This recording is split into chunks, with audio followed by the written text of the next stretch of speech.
Yo, what's good people? Listen, a few people have asked me for this video, so here it is. It's going to be a quick one, but a lot of people ask all the time, what equipment do you use? What lighting do you use? Blah, blah, blah, blah, blah, when you're filming your videos. So I thought I'd go through them.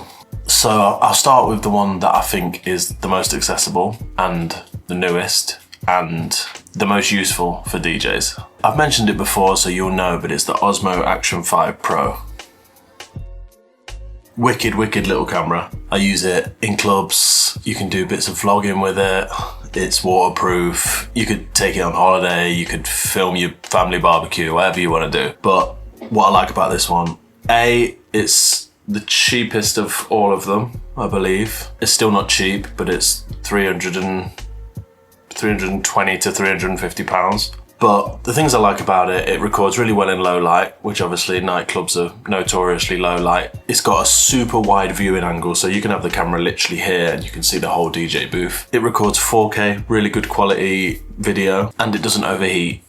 So you can pretty much, I've recorded for 2-3 hours on this thing without any dramas. So you get the right size memory card, press record, stick it in the booth. The battery will last for a good 2 hours. And yeah, you won't get any issues with overheating and stuff like that. On the bottom of the camera, there's a little clip which comes off really easily. It's magnetic.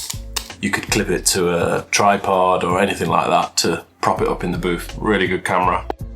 Another thing I like about it is that if you forget to put your micro SD card in there, it's got like 48, 50 gigabytes of internal storage. So you could easily record an hour, 90-minute set, probably just using that without any memory card. So yeah, that's a great one to have in the camera bag. Secondly, you've got the DJI Pocket 3.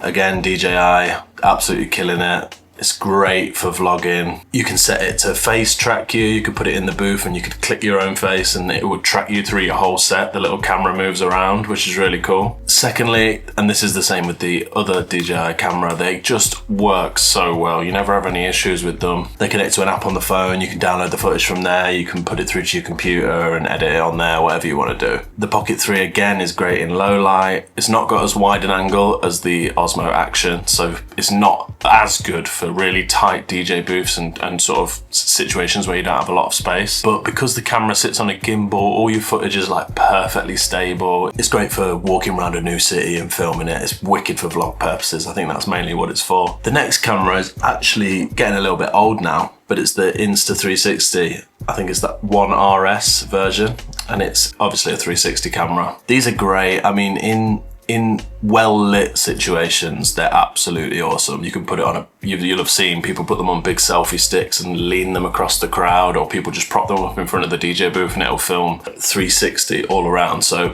that's really cool to have. They're not the best in low light. I think the footage gets a little bit grainy in low light, which is why I don't use this one so much anymore. But in the daytime, absolutely awesome. Again, waterproof. Again, comes with the little mount on the bottom so it can go on a tripod or selfie stick or whatever you want to do with it. Wicked camera.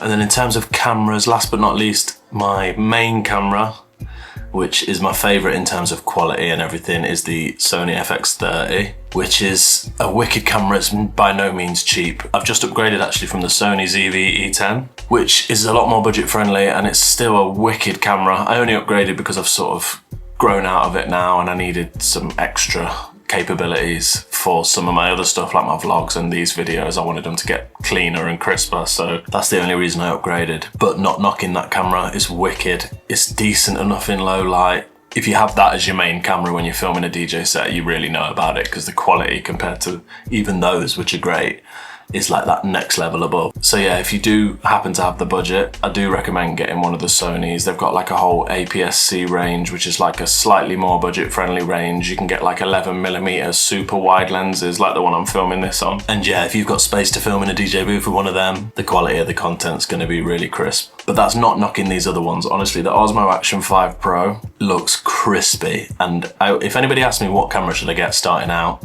that's the one I'm recommending at the minute. In terms of value for your money, I think it's the best for a DJ specifically. And then obviously, as I always bang on about, it's not all about the camera you're using. You can get great stuff on an iPhone, but I'd say the most important thing is probably your lighting. So yeah, in terms of lighting, I've got these two newer magnetic LED light tubes. I'll link these. I sound like such a YouTuber. I'll link the products in the bio, but I will do to help you out. And they're magnetic. They stick to anything metal in a DJ booth, so you can stick them up with the magnets. You can stick them to each other and it makes more of a longer light bar. But yeah, these are great. You can change it from colors to weird cop car things. I don't know why you'd ever want that.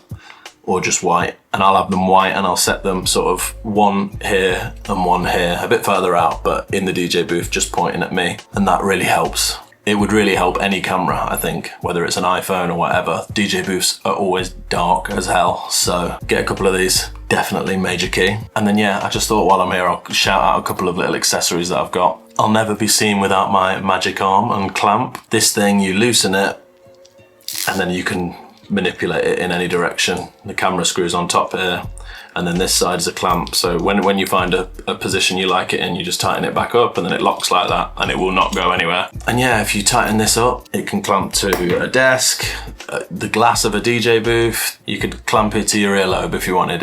Whatever you do, it will stay there. So they're really useful. Another one, standard, you'll have seen these. I don't know what, I think they're called Gorilla pods.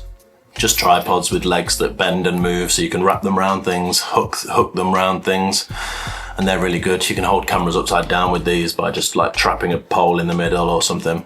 Really useful. Another thing I've got, which I use mainly with my 360 camera, but sometimes you can use it in conjunction with one of these other things to get you the right angle, but is a selfie stick. They're really useful. This one's like a 1 meter or something. And yeah, with a 360 they're great because you can extend it out and lean it over the crowd. With an Osmo even, you could put that in the DJ booth and put it right up high looking down onto the decks. Possibilities are endless. But yeah, it's a super quick video. Like I said, they're the things I use. The lighting is one of the most important things.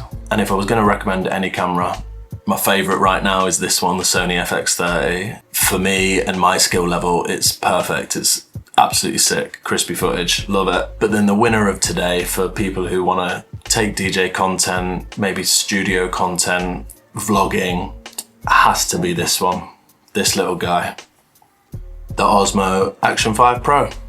Well done DJI, you've smashed it with that one. But yeah, from next week, back in action properly. So yeah, looking forward to vlogging on the road again. But until then, I'm getting closer and closer to my 10K target. So if you can subscribe, I would appreciate that so much.